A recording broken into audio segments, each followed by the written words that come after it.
As we say hi again, everybody, I'm Gary Apple. Welcome to another episode of the SNY Spotlight. It is our continuing series of conversations with those who have and continue to make a major impact in the sporting world. Our guest today ran for over 10,000 yards in his 10 NFL seasons.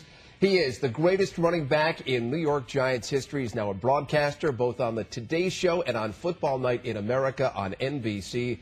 We welcome Tiki Barber into the SNY Spotlight. Good to see you, Tiki. Likewise, Gary. You have become quite the controversial lightning rod, have you not? Hey, people want to say controversy. I say I'm just telling it like it is. Did you believe that this would happen to you as you went along your football career and got out of it? You were a beloved figure in this town, and in some circles still are, but there's a certain core of the Giant fan group that has issues with you. Well, I think it's all based on what they want to believe and what they think is right in life. For me, what's right in life is telling the truth and being honest and being forthright, and especially when my job dictates that I be that way, and that's all I can be. Tell me about the fallout and the criticism of Eli early on this year. Tell me about that, whether it's been patched up. I think it was overblown.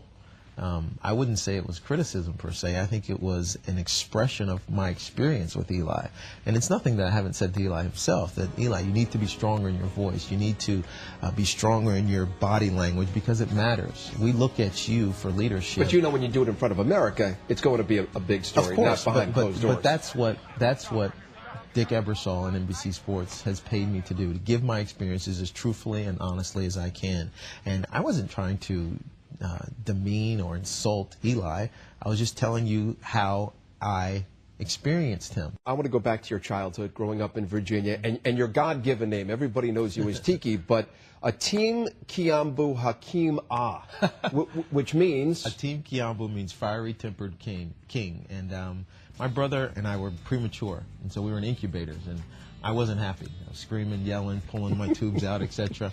And this exchange student that my mother and father knew decided that I needed a name that reflected that.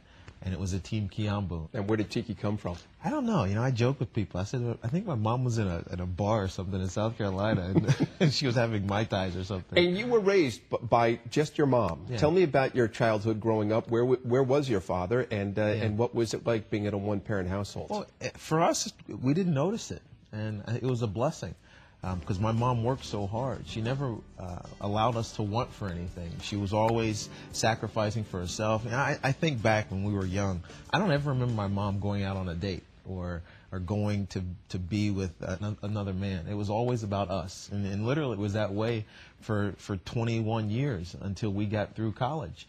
And I thank her for that.